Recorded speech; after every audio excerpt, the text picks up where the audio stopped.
Now, I tend to see the world through the other end of the telescope to most people. And what comes out of this is a slightly strange belief that the future already exists, we just don't know how to sell it. Now, I know that when we look at innovation and we look at past decades, we tend to see innovation as being completely obvious, self-evident.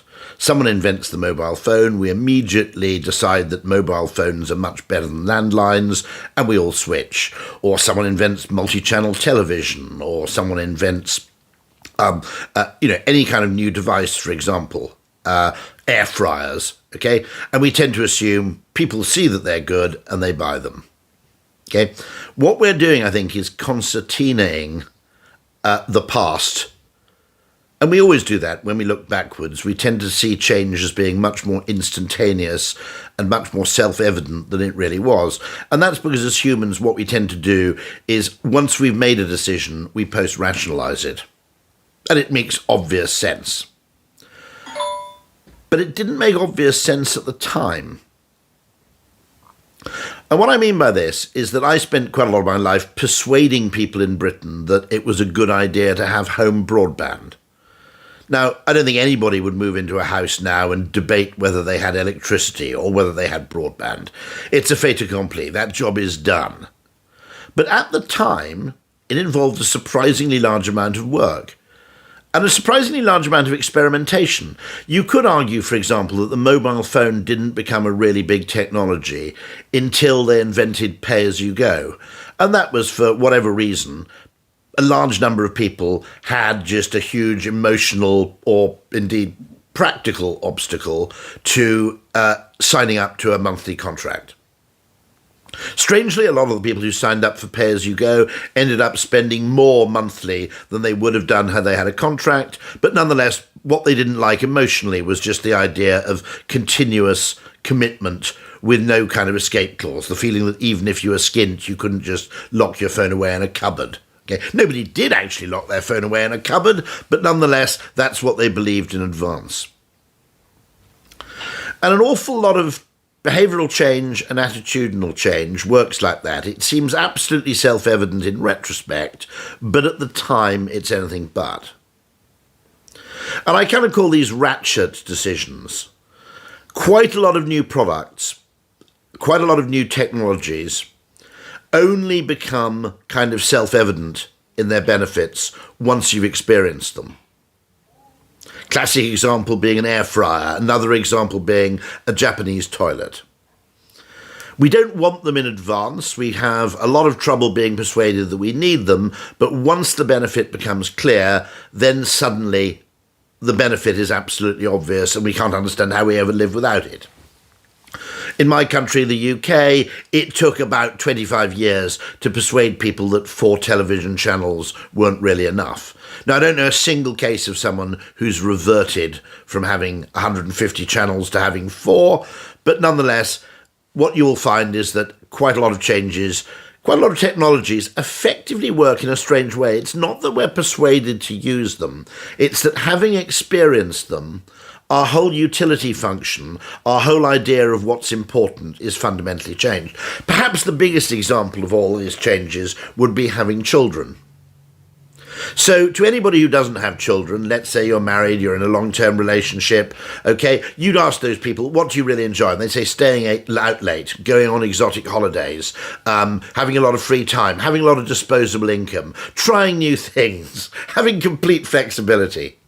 Now, from that standpoint, having children is absolutely a dumb decision, okay? It runs against absolutely everything you believe, and everything to that point that you've learnt contributes to making life enjoyable. Suddenly you have responsibilities, travel is immensely expensive, even the smallest car journey involves something of a logistical nightmare, okay? But the very act of having children changes your preferences. It changes what you think is important. And so in a weird kind of way, taking your children to a small party at the weekend is kind of more enjoyable or rewarding than going to Studio 54 would have been when you were childless. To be honest, not quite. But I mean, what I'm saying is that once you have children, your preferences change, your priorities change, your whole kind of what economists would call your utility function changes. And as a result, it's senseless in a way to try and rationalize about the future, because a different future will actually change you as a person. And I think there's scope in many, many cases to take new technologies which already exist and effectively make them appealing, or at the very least get people to try them and think about them in a way that fundamentally changes their evaluation of what the product might be. Now, we saw that fairly recently, I think, with video conferencing. I'd said, rather tragically, back in 2019, before the pandemic, when speaking to Zoom, that what they really need to get that product off the ground is either a major transport strike or a minor pandemic. And I feel slightly sick whenever I remember saying that. But the point I was making then was very simple, which is that essentially, you need to create a world in which Zoom is normal before people will use it to the extent that's desirable. Now we've all been through the pandemic. Everybody's been forced to use Zoom. They're forced to know how to use it. It's no longer something of a kind of status marker to pretend to be technologically incompetent when joining a video call. That's all changed. But it needed the period of experience for people to learn it. That's one example, I think. Another example might be electric cars. Now, I'm guessing a few people in the audience have electric cars, and I'm guessing that 95% of them were very uncertain and unconfident about making the switch.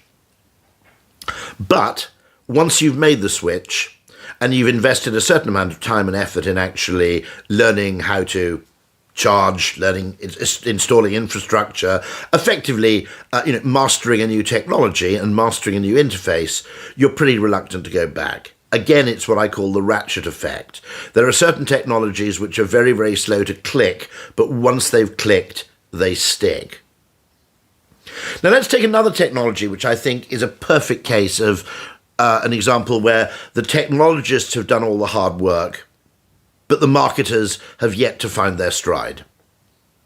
And that'll be solar power.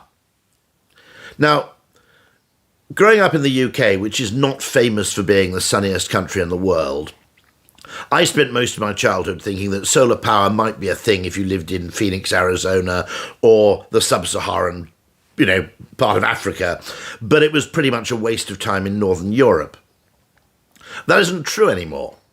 Extraordinary advances have been made in solar power so that it's effectively very, very potent, even in a country like the UK. A relatively small expenditure can pay for itself over a number of years. What I don't think we've done there is we haven't worked out how to sell it. And the assumption is that if you want solar power on your home, one, it's got to be fixed on the roof. Two, it's all got to be fixed in one go, which means writing a check for $25,000, having a load of men come round, possibly damaging the structure of your roof, and forming a completely immovable, effectively irremovable attachment to a house which you may be planning to sell in 6 years' time, before the repayment period of solar power has come along. And those are the kind of decisions which, for evolved reasons, for instinctive reasons, humans really, really hate making. Okay? Now, there is a Dutch company, apparently, which is experimenting with a different way of selling solar power, which is selling it in a completely modular way, one at a time.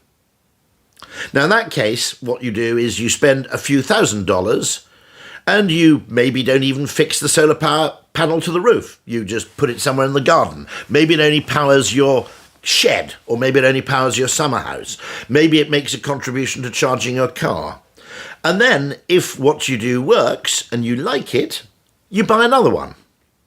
Now, first of all, that much better chimes with actually people's willingness of expenditure. We've all perhaps wealthy, we're all wealthy enough to have $1,000 purchases as part of our discretionary expenditure. Very few of us are so rich that an expenditure of £30,000 counts as a discretionary move. But also, it works with the grain of human nature, which is one thing at a time. And I suspect that one panel on our roof and we like what we see, then the next year or the year after we'll buy another one. All of this boils down to a really, really simple finding, which no economist believes and all economists are wrong about. But it's a finding on which practically every single psychologist in the world is completely agreed, which is this: we don't really know what we want in advance. Now, the whole of neoliberal economics, and you're in Chicago, so this doctrine was, let's be honest, forged not very far from where you're sitting right now, is predicated on the understanding that people have effectively stable preferences, they have complete awareness of their preferences, they have complete trust in the people they're dealing with, and they know to the penny how much utility they'll derive from any particular purchase. Okay? Not a single person in the field of psychology believes this.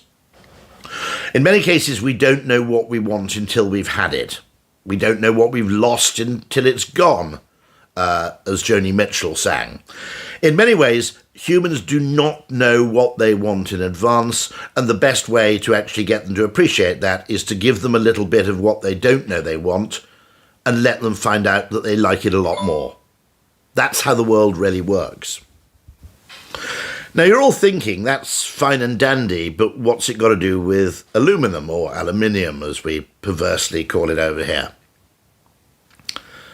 I think, and this is a bet, I have not much evidence except the evidence of consumer behaviour to go on, but I think that without really knowing it, we vastly prefer drinking cold beverages from a can, or perhaps from a glass bottle, than we do from a PET container. That for reasons we don't fully understand or that we can't actually give voice to, the experience of drinking out of something aluminum is basically pleasanter than the experience of drinking out of a PET bottle, all other factors being equal. Now, I have a perfect anecdotal case to advance there, which is that until very recently, I never drank water. I mean, I would, under duress, if nothing else was available, I'd obviously drink water if I was absolutely parched. My father's the same. He doesn't drink water either. He's not a raging alcoholic. He just drinks a lot of tea, he drinks a lot of coffee, and sometimes he has a glass of wine. But effectively, I didn't drink water myself. It just wasn't part of my drinks repertoire at all. Until water became available in a can, at which point I considered it differently.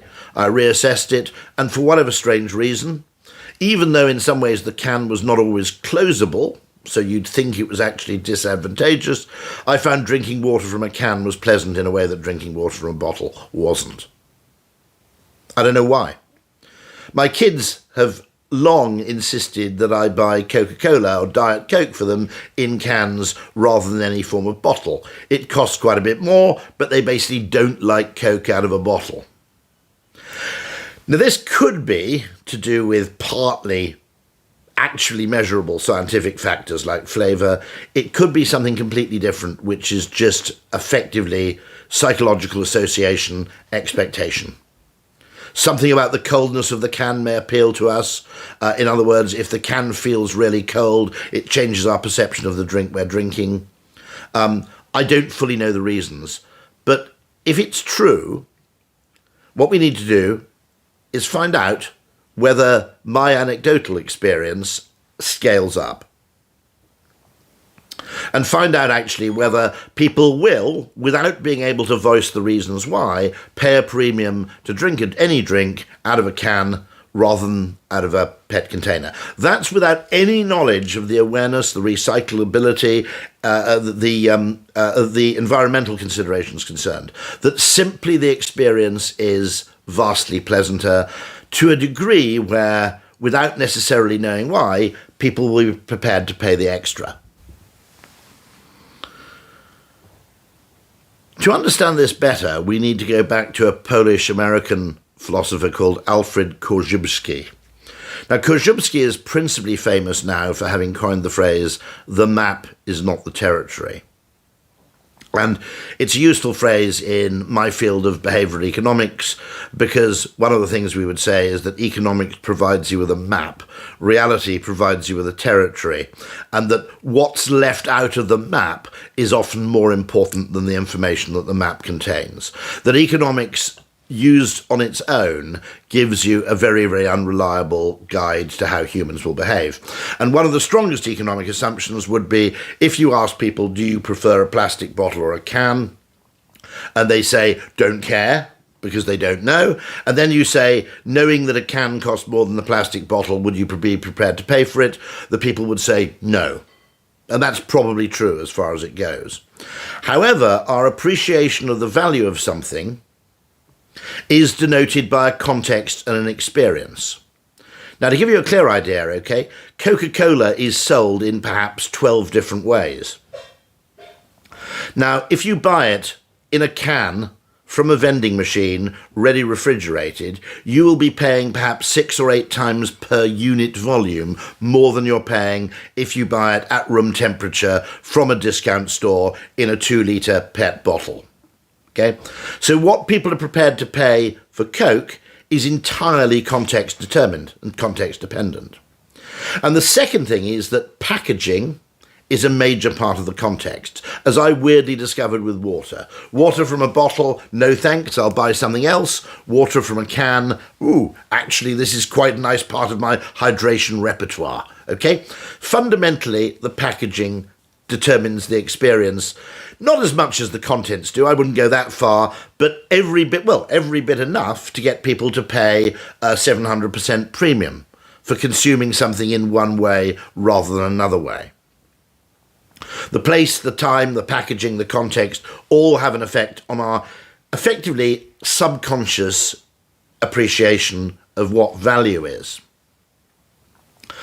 And this is where it comes back to Korzybski's other claim to fame, which is that he used to be a lecturer at a university, and routinely at the university he would start his lecture with a brown paper bag at his side, and every now and then he'd reach into the brown paper bag, take out a cookie or a biscuit from the brown paper bag, and munch on it contentedly. And then he'd go to the front row of the students, and appearing to be generous, he'd just share out the contents of the bag. And the students would take the cookie or the biscuit, as we'd call it, from the bag, and they'd munch on it perfectly contentedly. Delicious, they'd think. And then Korzybski, with a bit of a flourish, would take the actual biscuits out of the bag and reveal that they came from a container inside the bag that was labelled dog biscuits. Now, the effect on the people who 1 second before had been munching away contentedly on the biscuits was completely transformational. In one case, a student actually vomited. In other cases, people would spit what they were eating into their hands, or they generally run out of the room in order to effectively regurgitate or get rid of any remaining dog food from their mouths before washing their mouths out with water from a tap. And Korzybski used this to indicate a very simple rule about context and the nature and the effect that context has upon appreciation and value by saying, you see, we do not only eat food, we also eat words. In other words, the effect of the words dog biscuits on the biscuits suddenly transformed one's appreciation of a food, even though up to that point one's taste buds had found the whole thing perfectly acceptable, even quite a little bit tasty. And that's something we just need to understand much better, because we're in a world of procurement, we're in a world of rationalization, we're in a world of effectively where spreadsheets rule. And the problem with those spreadsheets is they're the map, they're not the territory. And what you find in reality is that in reality, people will pay a hell of a lot more for a Coca-Cola if it comes with ice than one that doesn't. Fundamentally, they'll pay more for Coke or a drink or in a can, and they may, in the extreme case that I experienced, find water perfectly palatable in a can, but more or less undrinkable in a PET bottle. That's been my experience to date. And we really need to know this, because if we don't know this, and we don't take it on board, we'll make every decision economically And effectively, our map will ignore what really matters in the territory, which is the huge psychological effects you can have on perception and enjoyment by shape, texture, chemical composition of the packaging, not the contents. And it's there, perhaps, that the potential for magic really lies. Okay? When I say that's where the potential for magic really lies, let me just explain. Okay. Generally, there are two ways in which you can create value. And there are two ways in which you can focus on the creation of value, one of which is operational. Now, 90% of business effort is devoted towards effectively improving shareholder returns through operational improvements. And it can be impressive if you come across a really badly run company, okay? But broadly speaking, there is a law of diminishing returns, which I think many companies have basically reached. The second way you can look at value is the value created in the mind of the ultimate consumer, by which I don't mean the person who purchases, who is probably a rational procurement person interested only in price, but the much more complicated and much more nuanced price-value equation which goes on in the head of an actual consumer. Okay? And packaging is vitally important because packaging is the point at which a product becomes a brand. It's a point at which a product acquires secondary and tertiary meaning. It's the difference between being, if you like, a single singer and a singer with a backing group. You know, this is where harmony starts to occur. I would argue, for example, that the success of Red Bull, which when you think about it is completely irrational. I mean, if you'd sat down and said, we want to compete with Coke, how do we do it? You would have said, we want a really tasty tasting drink that comes in a great big can and doesn't cost as much as Coke, so people get great value for money. In fact, the most successful attempt to compete with Coke, arguably in the last 50 years, was Red Bull, which comes in a tiny can, it costs a fortune, and it tastes kind of disgusting. Okay, but what conveyed the fact that Red Bull was fundamentally different, and they marketed it as, if you like, as a pharmaceutical product, as a psychoactive product, as a medicinal product, not as a drink. What made it different was partly the weirdly small can, which said, this is a remarkably potent drink because we can't give you a full-size can of it because you'll go doolally. It was rather like medicine in the fact that, in a sense, the small size of the container almost communicates the potency of the contents. And packaging can be extraordinarily articulate, and it can create value way above, in percentage terms, the kind of value you can ultimately extract from further operational improvements to your business. And yet, most CEOs and nearly all finance directors, who basically rule the roost, are comfortable with the realm of operational improvements because it lies directly within their control and where it's all numerically denotable. In a sense, the map is the territory in that particular world. And they're massively uncomfortable with creating value in the brain because that way uncertainty lies. First of all, most of it is psychology, which is effectively extraneous to their map. And they're wildly uncomfortable with the idea that consumers might pay twice as much for something if you package it differently. Nonetheless, the truth remains that they will, and they do, time and time again. For instance, you have a problem, I think, if you're one of the laundry detergent manufacturers, because how do you convey that your new improved detergent is really a significant investment in improvement rather than just being, a bit of fanfare? Well, the answer is you put it in a different format, and they've tried variously powders with coloured flecks in it. That's the next stage, okay? The third phase might be gels, then liquids, then finally they went to tablets, and now they have these kind of pods.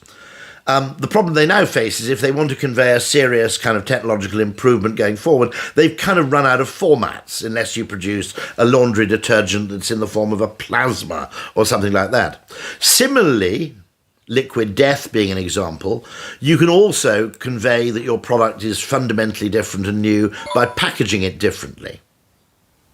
And as I said, all of this is way before we even get to sharing with consumers the environmental benefits of consuming things from aluminium rather than consuming things in other less environmentally recyclable materials.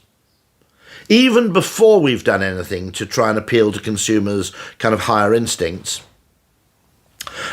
we can see that it is perfectly possible for packaging to pay for itself 100 times over, and for people to pay a premium of, let's say, 50 cents for packaging which only costs 5 cents more. It basically happens all the time because we make inferences from the packaging about the nature of the product, as I mentioned with Red Bull, but also the nature of the packaging contributes to the enjoyment of the product. And there's an interesting case there which I think is worth looking at, which is beer, it is still pretty rare, even though it's technologically possible to do so, for people to sell beer in plastic bottles. And for whatever reason, people will pay the premium or deal with the considerable awkwardness of glass bottles and the weight and the fact that they're more difficult to carry because they fundamentally believe or find that beer in a bottle is better than beer from a plastic bottle. One explanation for this is simply that plastic bottle beer is associated just with the very cheapest beers, and therefore it's effectively stigmatized. Another possibility is that, the plastic does interfere with the taste. Another possibility is that actually the coldness of beer isn't very well communicated with a plastic bottle, whereas it is beautifully communicated to the hand if the container is either glass or aluminium. But I think from beer we have an interesting case where I think we can reasonably say, okay, that's Exhibit A. We do have some evidence to show that there are occasions where people will put up with either inconvenience or actual price in order to actually consume beer in one container rather than another. Now here, once again, we have an example that what people do, revealed preference, is indicative of values and associations they have in the mind to which they don't really have introspective access. So I mentioned earlier that in all schools of psychology, all psychologists are agreed on one thing, that people don't really know what they want in advance. If you talk to a real estate agent, a human real estate agent, they will say that almost everybody goes along effectively with a list of criteria for their next house, and they end up buying a house which matches remarkably few of those initial criteria.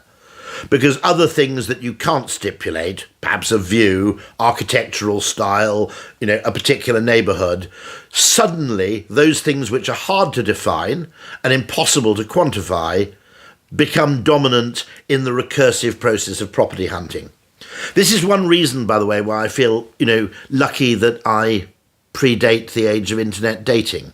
I'm not that sure how great an idea it is for people to effectively select people from a screen, given what we know about human decision-making, that the person you're married to may well bear very few of the criteria that you would have assumed were absolutely necessary in a partner before you met them.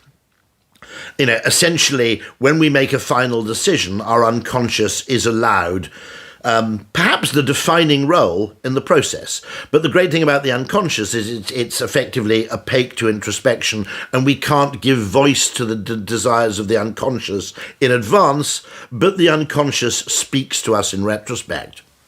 I understand you had a recent talk from Nassim Taleb in which I made the point, and he's very good to actually quote this in several of his books, that we don't even know why we like the things we like. We think we like a dishwasher because it's good at washing plates and knives.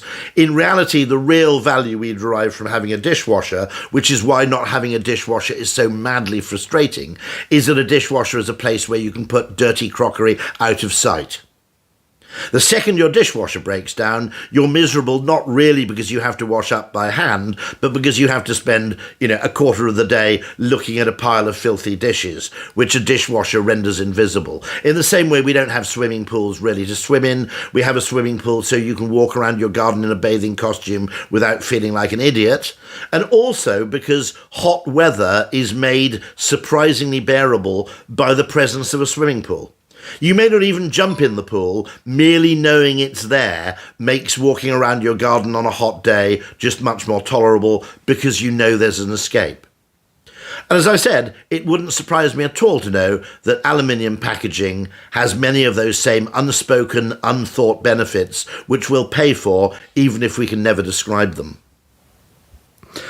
Now, you'll notice up to this point that I haven't even mentioned the possibility of getting people to choose aluminium for its substantial environmental benefits. And that's because I think that the best way to obtain behavioural change is to do it in two ways. A little bit of selfishness backed up with a little bit of high-mindedness. Let's face it, okay, most of the people who bought a Tesla would claim to their friends, it's what David Ogilvy called the excuse for doing something, that they did it to benefit the environment and for lower emissions and so on and so forth. But I wouldn't pretend for a second that 0 to 60 in 5.5 seconds didn't also have an influence on their decision, indeed wasn't the primary motivation. And so our first job, I think, is to make sure that the environmentally friendly alternative is at least better or doesn't involve any notion of sacrifice. There's a huge problem, I think, in that a lot of early environmental adopters almost liked the hair-shirtedness of doing something difficult and inconvenient and unpleasant and ineffective because it made them look good. The problem with that behaviour is it doesn't translate into the majority of the population. What is technically known as counter-signalling, doing something out of almost a display of false modesty, works if you're high status already, and it works on a small niche of environmental early adopters and enthusiasts, but it doesn't really translate into the mainstream. So it is an unreliable strategy on which to actually base your approach to environmentalism. So instead, first focus is come up with even greater forms of aluminium packaging. You know, the aluminium wasp-wasted bottle, which I was talking to a potential customer about last week, apparently you can only buy them in Japan, and they're currently very expensive. Can we make that actually more widely available? I think there's something about the way in which cold is conveyed that makes this really magical, but there's also the Japanese possibility of self-heating drinks, which don't seem to have actually made it to the West at all, but seem to me to offer another area for absolutely enormous potential. Again, that's going to be in aluminium. It certainly isn't going to be in PET. Okay? We should investigate that. Make things that are really good. But that doesn't mean that the environmental story is irrelevant. Not at all. And I think you've got a great story. In fact, I think it's a story that you used to tell. Well, let me demonstrate.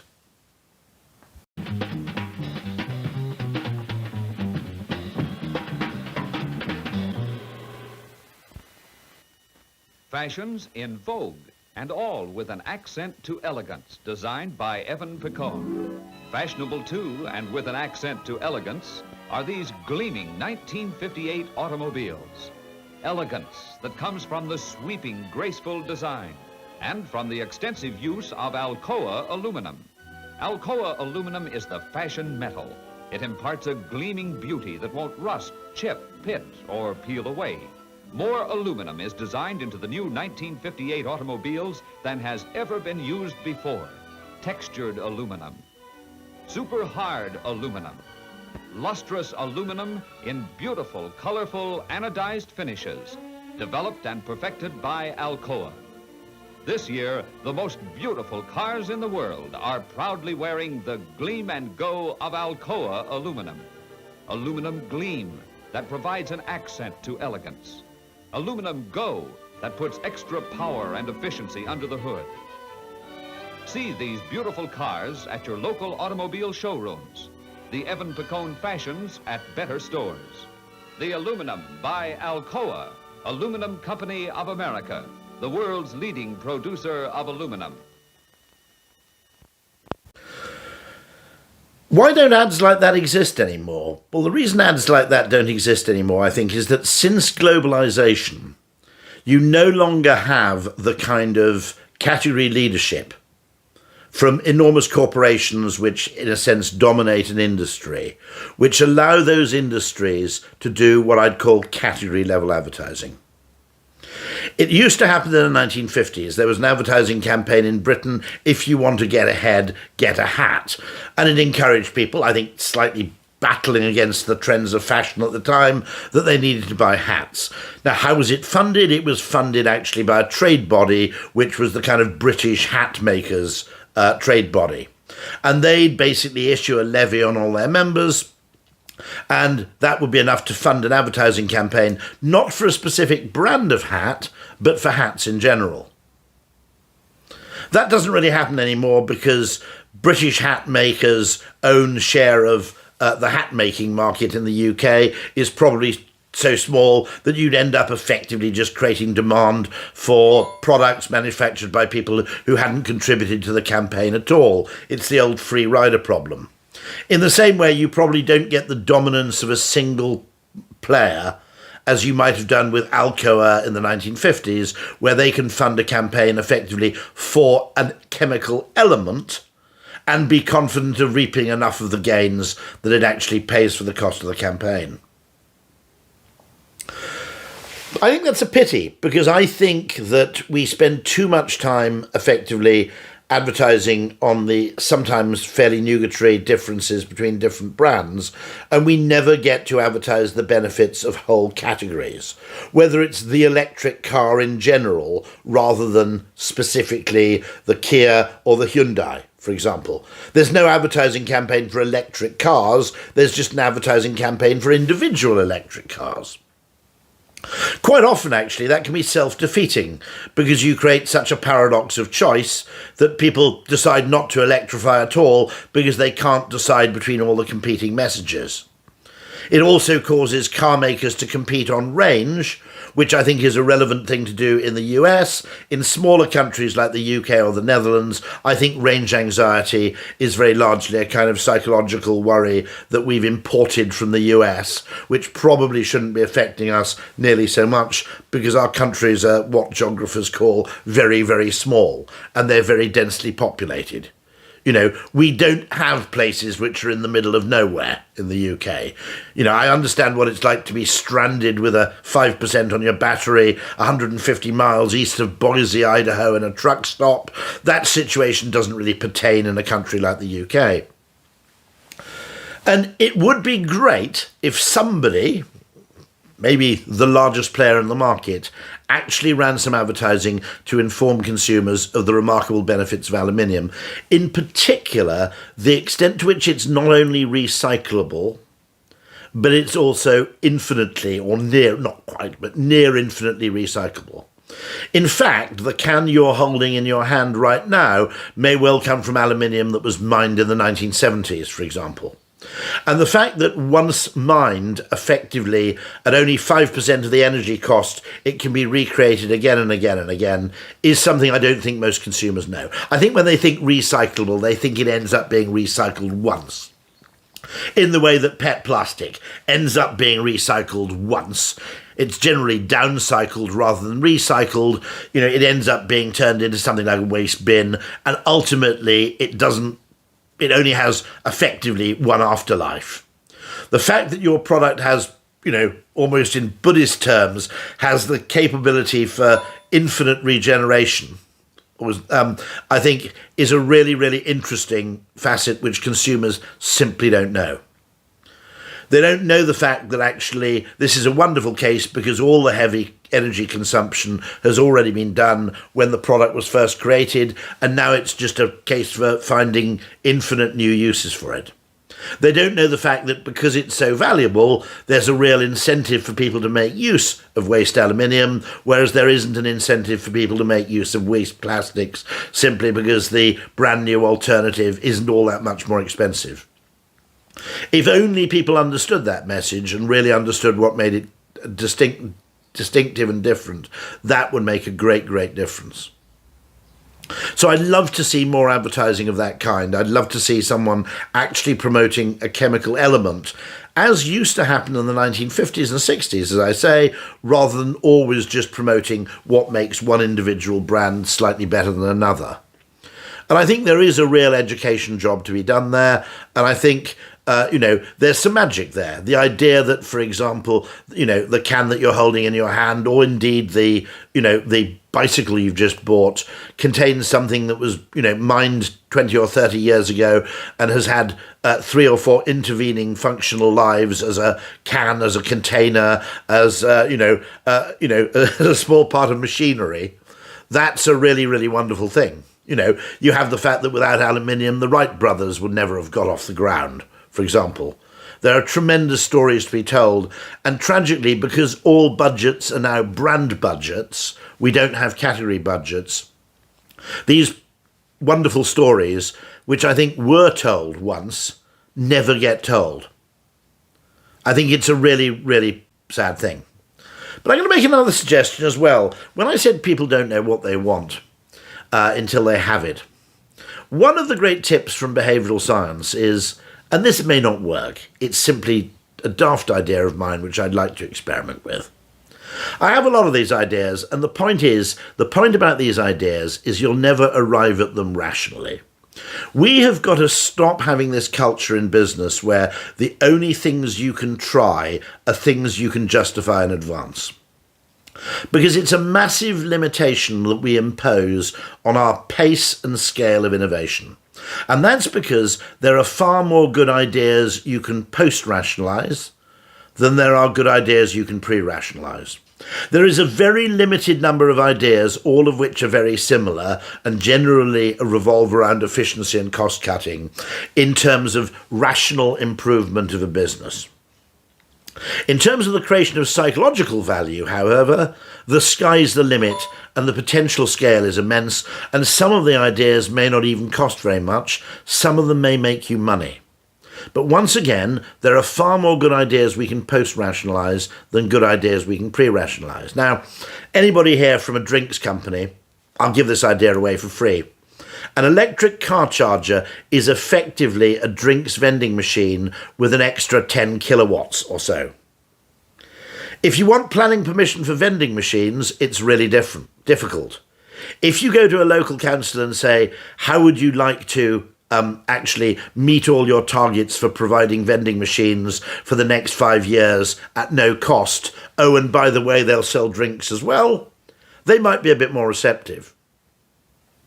Okay, think about it, okay? It's a contactless credit card device, it's an electricity supply, it's a connection to the internet, it's something regularly visited by someone to restock and provide maintenance, and add another 10 kilowatts or so, it's an electric car charger. It's an essential part of infrastructure rather than being something you have to beg for permission to provide. So there you go. That's a free idea for any drinks people out there. I'll give you one more for the aluminium industry.